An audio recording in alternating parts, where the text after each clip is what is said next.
Russia says it has detained a 29-year-old suspect over the killing of top general Igor Kirillov in Moscow. Ukraine has claimed responsibility for the bombing attack on the general who led Russia's nuclear and chemical military program. I spoke to Politico contributing editor Zoya Sheftalovich about the aftermath of the detonation on both sides.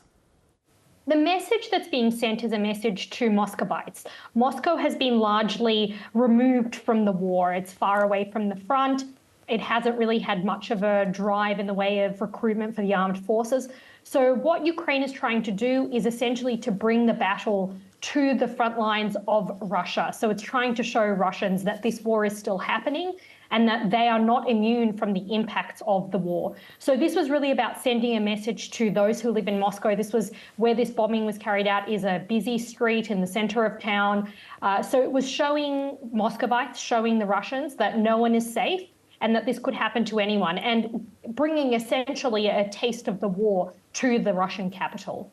And might we see more of these sort of attacks targeting senior individuals on both sides of this conflict? Certainly, this is a tactic that Ukraine has been adopting lately.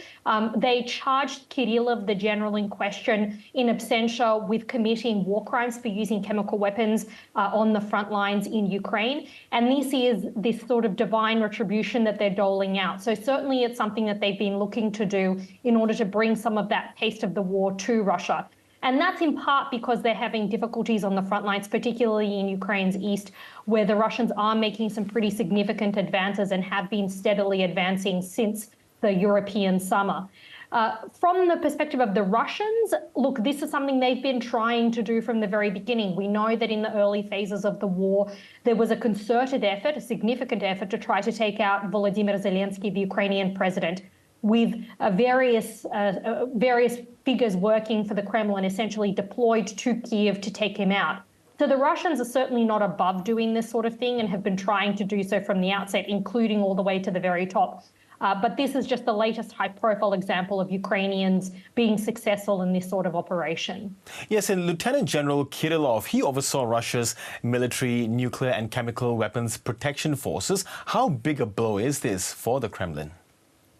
It's a significant blow because this was a high-ranking general. He was important in the machine. And it just goes to show that no one in Russia is safe. If the Ukrainians can get to someone in such a high position, someone who ought to have been protected, someone who ought to have had the ability to at least have security that might be able to save him from an attack like this, this is a really powerful weapon that the Ukrainians have deployed in terms of trying to essentially bring some fear to those operating in the Russian machine, particularly those who have been responsible for some of these alleged war crimes that have been going on in Ukraine, such as, for instance, in this case, chemical warfare. We know that Kirillov was blamed by Ukraine, and there was wide evidence to show that the Russians have been using chemical weapons on the front lines.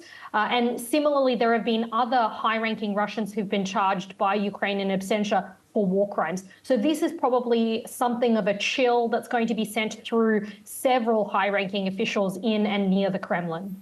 And the Kremlin has already promised a response, warning of imminent revenge. Might this lead to an uptick in the Russian offensive? Certainly, the Russians have been intensifying their attacks, particularly against Ukraine's infrastructure when it comes to energy. And of course, winter is coming. Ukrainian winters are cold and brutal, and the Russians have been systemically trying to take out Ukraine's energy supplies from the very outset of this war. But certainly over the last few months, we've seen a huge increase in that sort of attack. So I think we're probably going to see more of that. I think we're also there's a strong chance that we might once again see Russia deploying the Ereshnik ballistic missile, which we saw them deploy for the first time a few weeks ago. Now, that's a nuclear-capable missile. They deployed it without nuclear weapons the last time. But we may see again the deployment of the Ereshnik. The Americans have been warning that the Ereshnik might be deployed any day now. So I think it's not, it won't necessarily be a surprise to anyone if that does occur. That's something that Ukraine has been anticipating and is preparing for. But of course, what we know about Ereshnik is that it's very difficult to shoot down. So probably there are going to be casualties as a result.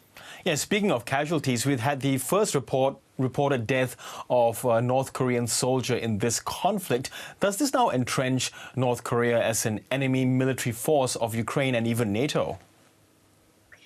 It certainly is an escalatory thing. We have seen indeed some footage that has come out from the front lines released by the Ukrainians showing North Korea, what they say is a North Korean soldier who has been killed.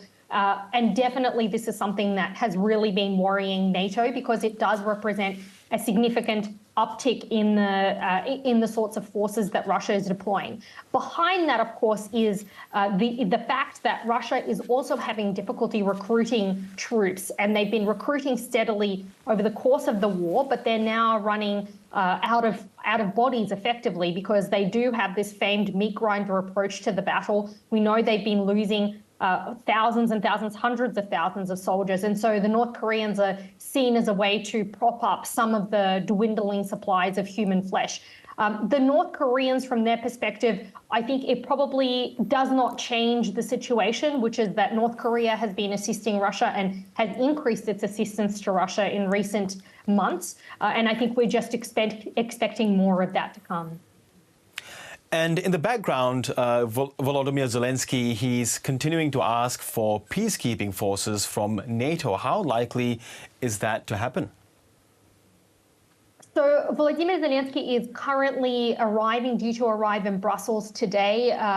He's there for a summit that's being held this evening with Mark Rutte, the new Secretary General of NATO, as well as several EU leaders, among them Emmanuel Macron of France and Olaf Scholz of Germany. And his big task is essentially trying to get either European or NATO boots on the ground in Ukraine. What Zelensky says is that it's clear that there is no trusting Russia, there is no trusting any ceasefire or any sort of accord that the Russians may sign with Ukraine, particularly in light of the fact that the Minsk Accords, which were signed to end the hot phase of the war in 2014, so spectacularly failed to do so. Zelensky's idea is that if there are NATO or European troops on the ground in Ukraine who effectively act as a buffer zone, sort of like the DMZ between North and South Korea, that might secure territorial integrity for Ukraine, for those parts of Ukraine that it is able to maintain should there be any sort of peace deal. Okay, Zoya Sheftalovich, really good to get your analysis. As always, thank you very much. Thank you very much for having me.